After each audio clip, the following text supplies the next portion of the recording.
nuevas revelaciones sobre un continente atravesado por las injusticias y sobre los modos de desterrarlas. Yo estaba embelesado con todos los cuentos que había escuchado, leído, que me habían contado del viaje. Entonces ya habíamos programado antes de hacer un viaje. Bueno, prepárate que dentro de un año nos vamos. Entonces yo le dije, ¿pero vos te crees que vas a probar 12 materias en un año? Me dijo, ya vas a ver. Y así fue. En un año dio las 12 materias que le faltaban, se recibió de médico, entonces me dijo, bueno, prepárate que nos vamos. Tras recibirse de médico en la Universidad de Buenos Aires, Ernesto Guevara partió en 1953 en tren junto con Carlos Calica Ferrer, otro de sus amigos de la infancia. La primera escala fue Bolivia.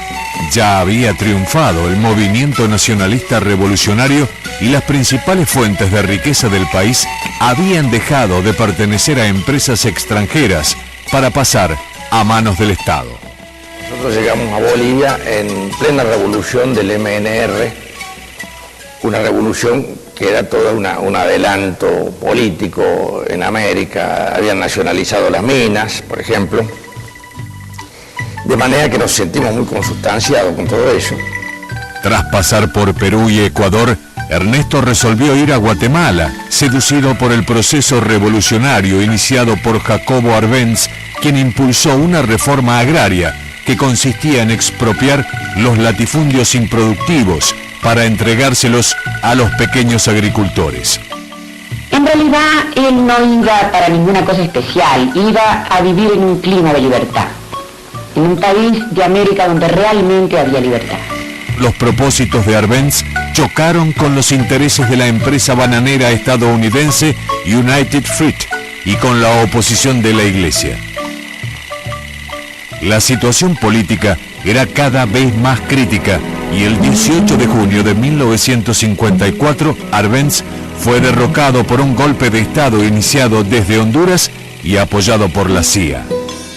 A poco de llegar a Guatemala, Ernesto Guevara conoce a Hilda Gadea, una exiliada peruana dirigente del APRA que se transformaría en su primera esposa.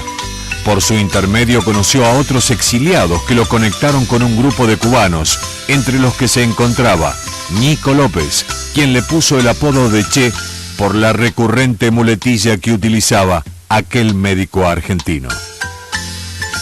Tras la caída de Arbenz, el Che se trasladó a México, donde se casa con Gadea y nace su primera hija. Allí trabajó como fotógrafo y como médico. En 1955 conoció a los hermanos Fidel y Raúl Castro, que habían salido de la cárcel cubana donde fueron confinados por el asalto al cuartel Moncada de 1953. El primer como acontecimiento que me impacta fue un amigo mío me dice, mirá, una foto donde estaban presos, los que habían metido preso a todos, Fidel y todos los que estaban preparando la expedición a Cuba, y entre los que estaban médico argentino, y ahí me entero en qué estaba Ernesto.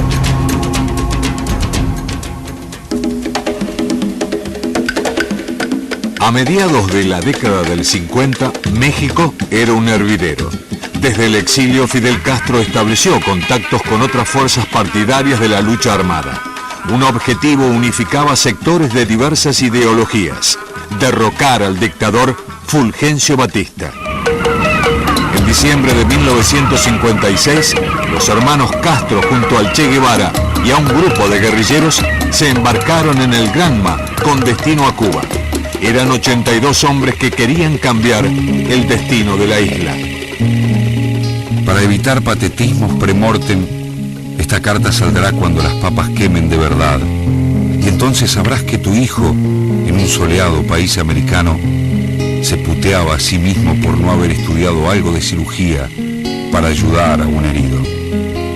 Y la lucha será de espaldas a la pared, como en los himnos, hasta vencer o morir. Te besa de nuevo con todo el cariño de una despedida que se resiste a ser total. Tu hijo, el Che. Luchando contra el asma y contra el enemigo armado, el Che comenzó a desplegar su acción en Sierra Maestra, desde donde operó al frente de la Cuarta Columna. Habla Radio Rebelde. Aquí Sierra Maestra, el primer territorio libre de Cuba. Un pueblo que he decidido defender, conociendo solamente a través de la acción y del pensamiento de nuestro jefe y del campo. La revolución triunfó en enero de 1959 y poco tiempo después el Che pasó a ocupar diferentes cargos en el nuevo gabinete, desde donde promovió la expropiación de los bienes de la aristocracia local y extranjera, la nacionalización de empresas, el trabajo voluntario y el desarrollo de la siderurgia para no depender exclusivamente de la producción de azúcar. Un militar cubano me dijo que Ernesto era un tipo muy exigente, muy riguroso. Y yo dije, ¿cómo has cambiado? Porque Ernesto no era así. En ese papel tuvo que ser Ernesto y se transformaba. Pese a que el Che ya era mundialmente conocido, nunca olvidó a su primer compañero de ruta. Dígale, bajo mi responsabilidad, que aquí está el petizo Granado. Inmediatamente salió, ¿no? Y me trajo, así como era él, dice, ¿y qué dice el eximio profesor de Granado?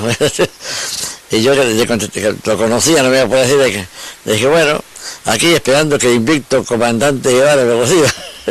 Y a mí me dio un abrazo, y los 8 años se desapareció en el acto. Sus obligaciones de gobierno lo llevaron a Punta del Este, donde participó en la conferencia de la Organización de Estados Americanos, realizada en 1961. Y así podía hablar de la redistribución del ingreso, que en Cuba se hace efectiva porque se le quita a los que tienen más y se le permite tener más a los que no tienen nada o a los que tenían menos. Por eso puedo predecir que la revolución cubana es invencible, porque tiene un pueblo y porque tiene un gobernante como el que gobierna Cuba. La visita al balneario uruguayo, además de ser el escenario para las reuniones con los presidentes de Argentina, Arturo Frondizi, y del Brasil, Jânio Quadros, permitió el reencuentro con los viejos amigos que habían quedado en Buenos Aires. Y nos vimos como toda la vida. Nos saludamos como nos saludábamos siempre. Yo le dije, ¿qué haces, huevonazo? Él me dijo, ¿qué haces, pelotudón? Él había tomado una tonada cubana terrible, ¿no? Decía, qué chico, que dijo, no, dejate joder, habla como siempre. Y habló como siempre, recobró su acento porteño. Él me dijo, ¿querés que hable con un boludo porteño? Voy a hablar con un boludo porteño. Veníamos ahí caminando, llegamos a la playa y la gente lo rodeaba, Ernesto. Lo rodeaba y le pedía autógrafos. Yo le decía que parecía la foca de Mar del Plata. Si alguna vez Ernesto fue un poco corto o tímido, había perdido totalmente esa timidez. El Che consideraba que la revolución no podía agotarse en Cuba. Entonces, decidió viajar a Tanzania para apoyar a los rebeldes congoleños. El 3 de octubre de 1965, Fidel Castro comunicó la novedad al leer una carta de despedida ante el Congreso del Partido Comunista Cubano. Y llegó la hora de separarnos. Sépase que lo hago con una mezcla de alegría y dolor.